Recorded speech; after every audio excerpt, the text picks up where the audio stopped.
Hello everyone, today's video is going to be about Rattlesnake Solutions, one of my favorite companies here in Arizona. We're going to be talking to Bryan Hughes, the owner, on how they help Arizona community members feel a little bit safer through rattlesnake fencing, relocations, and education programs that they offer. I hope you enjoy, and leave a comment below if you have any places in Arizona you want me to visit.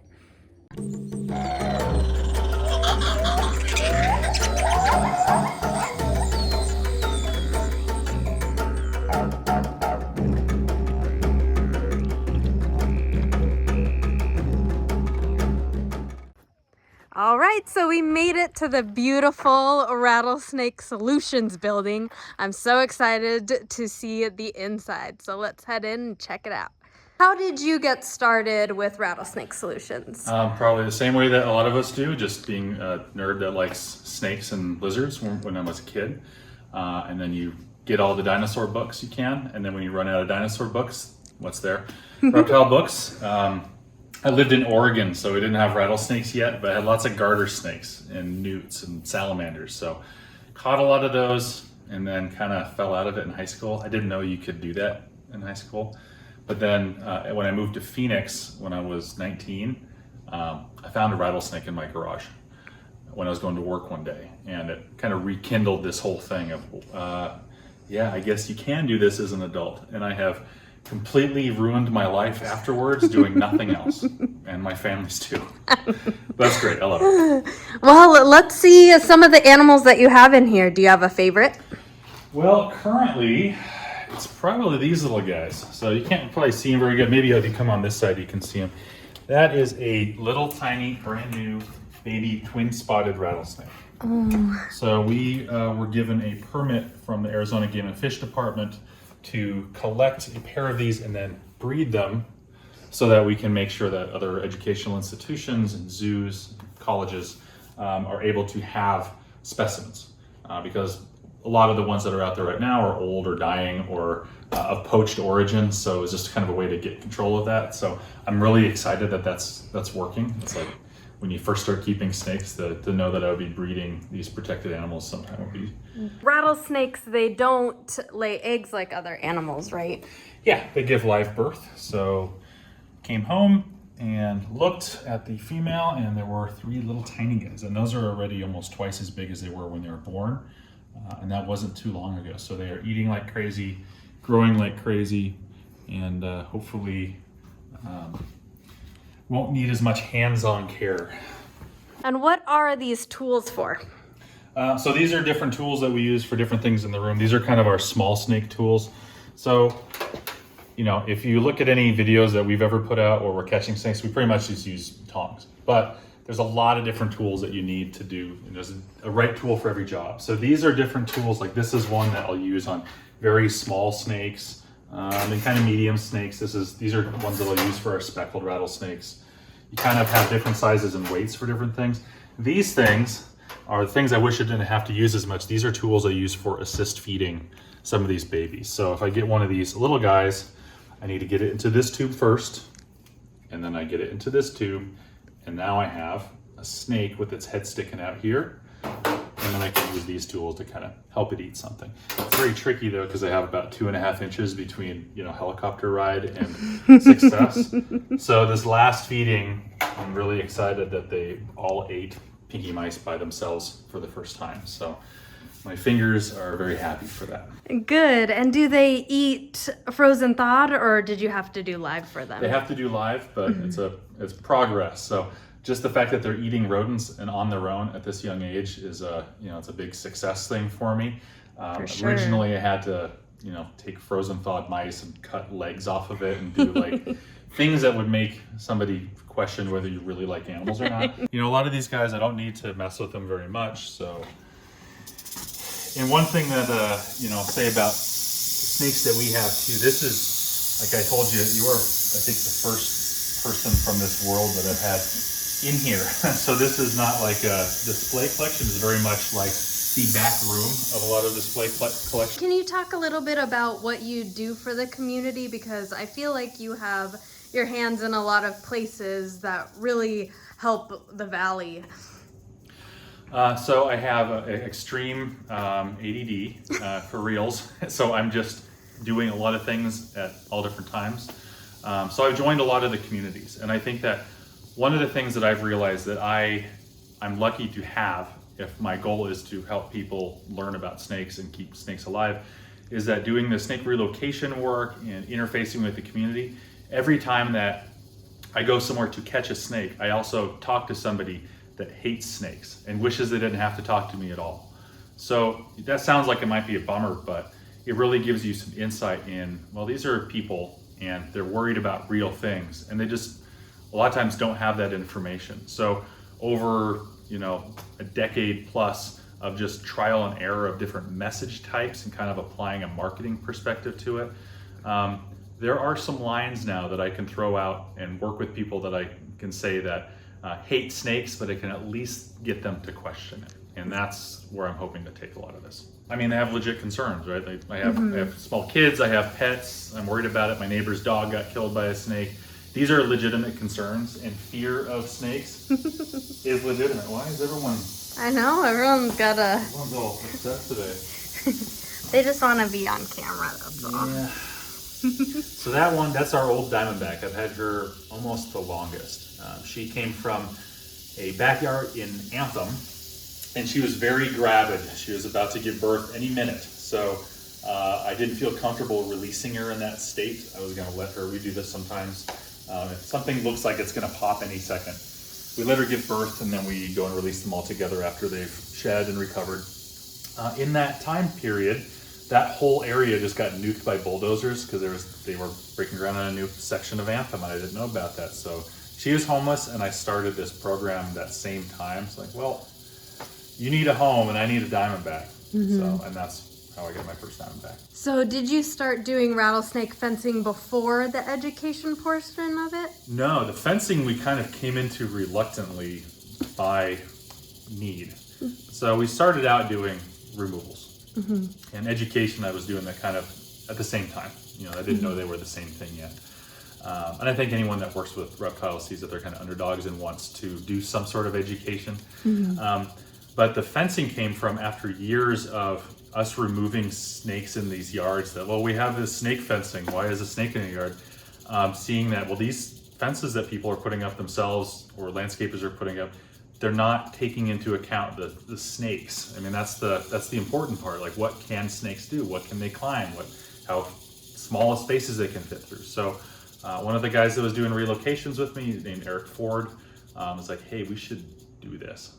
And he ran with it and designed it, and it's turned into a big thing for us. You said you do relocations and rescues, and you had a bit of an interesting animal today. Can you talk about that one? Yeah, I'll show you. Marissa went to a place in the middle of Phoenix today, and this is to go pick up a rattlesnake. No big deal. I mean, it's a little strange that it's in the middle of Phoenix, right? And it ends up being, I'm not sure if you can see it through there. That is a neonate timber rattlesnake. And that's not supposed to be here. Is it showing up for you? Yeah, so he's a little tiny baby, and this is from an area or a business that imports a lot of stuff from the East Coast. So I think what happened is this guy hitched a ride on a crate, and just through extreme luck was found by someone that didn't want to kill it. They happened to call us, and we were able to get it, and now he's Ooh, and who's this handsome or beautiful person? That is one of our Gila monsters. We have 4 of them. They're pretty similar of origin to yours. They're poached. 3 of them were poached. One of them was injured by a dog and is missing a tail. So they're all hanging out doing what they do, which is that almost all day, all the time. Do you guys relocate these in the wild? We do. We wish we weren't. It's tricky. It's when you get one of them and they relocate, they have extreme site fidelity. They use the same places over and over. So you can't, and even more so than rattlesnakes, they don't do well with moving. So there's a lot of fine-tuned education work that we have to do with the homeowner. We get a Gila monster, and we're saying basically like, hey, this thing, it's venomous, but it can't hurt you. It's not going to hurt anybody unless you go pick it up. So we're going to just bring it over to this first rock pile over here, and then the important work begins after that. And that's the same thing with snakes too, is that a lot of times these animals end up at these homes for a reason.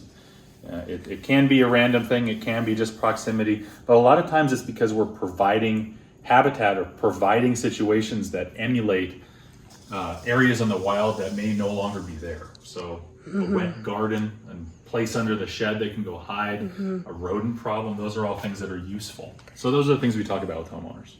And do you have any interesting facts or anything that people might not know about these animals? So you might think of Gila monsters as this ultra adapted desert animal that's just really good at living in the Sonoran Desert. They're kind of terrible at it. So they're leaky. So Gila monsters lose water incredibly fast. They spend a lot of time soaking in their water bowl. So instead of adapting to be better at dealing with less water, they just spend a lot of the time underground to hide from it. If you go south into Central America, and not even all that far south, just a few hours drive south into Mexico, you can find beaded lizards. And once you see your first beaded lizard kind of trot across the road, you understand that, okay, I love Gila monsters, but they're kind of the little toned down version of this big crazy animal that lives down there. So they're adapted to hide from the heat and the dry conditions, not adapted to live well within it. So really interesting things though. It's an adaptation all the same. So this rattlesnake's tail is super long. Can you tell how old they are by the tail? You cannot. So you can kind of estimate though. So let me go get a couple of rattles. Let me show you what I can tell from some of these rattles. So this is a good example of an intact rattle, and this is one that is not. And so you can't tell the age of these based on the number of segments, because they shed their skin numerous times a year, they break off like you can see. So the idea that once a year, count them and that's 1 year per segment is just false. But what you can tell is on this snake, you can see the button that it was, the pre-button, and then the full button that it was born with. And then each shed skin afterwards is a little bit larger.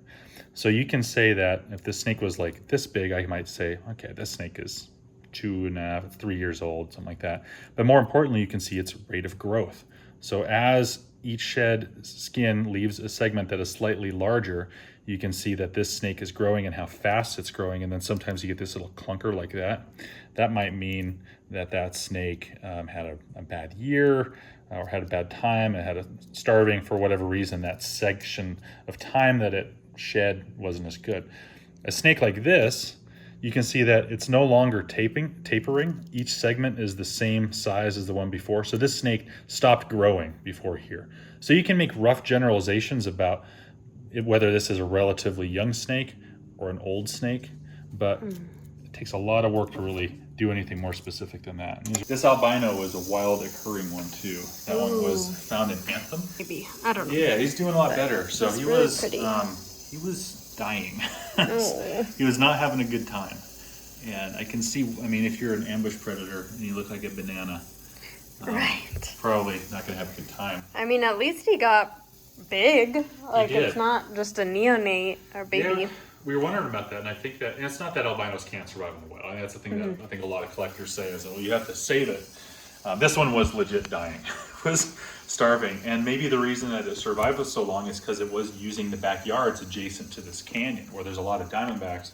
But by using these backyards and living in these areas, there's probably fewer predators, fewer coyotes and bobcats are going in there, and there's a lot of easy prey. There's roof rats. There's the same old mice that are eating garbage and granola bar droppable. That is a midget faded rattlesnake. Oh, wow. And that's a special one that you don't see in collections very often. And it's still relatively young, so that faded part hasn't really come out yet, but it's probably not going to get much larger than that. This one was donated to us by a university in Colorado. Yeah, he's beautiful. So this is a midget faded that was poached origin. So we were able to get that surrendered to us. It's a really cool, beautiful snake. I mean, this is midget faded. This is kind of like how they look when they're like the best ones you can see, where they're just that pattern is completely faded and there's that kind of speckling on them. Really happy about that one. Here's a Panamint rattlesnake up here. And our program is mostly about reptiles in Arizona. But when we get an opportunity, something like this, that like a Panamint or some of these other ones that aren't even from here, that one's from Nevada. We'll take it in, but I definitely don't want to have a huge collection. I'm just one person that takes care of this. So I think a lot of people that work with venomous snakes, you make a lot of little weird rules for yourself. So these are my hooks. These never leave this room, because that's the thing. You have to always do the same thing the same way every time. It's procedure. You have to be able to recognize that I'm going to make mistakes, and don't rely on your experience or talent or whatever. You're a machine that's doing things perfectly all the time, and that's how you stay alive. So I have a dedicated set of hooks. They have red handles so I can see them easy, and they're exactly the same, so I don't have to worry about handedness. It sounds obsessive, but I know that when I'm in here and I'm working with the snakes in here, I know where my hooks are, I know exactly what they are and how the weight is. I have a lot of practice with them. I have different hooks I'll use in the field. I have different hooks I use for different snakes. I have these tongs here in the event that somebody is being difficult. I don't like using tongs on anything that's in the captive group here, because we don't need to have the same control. I use them in the field when we're doing relocations, because you have one shot to get that sometimes before it dives into lantana. You have to get it. If I did that with these other guys, then over time, I'd cause some injuries. Hope you enjoyed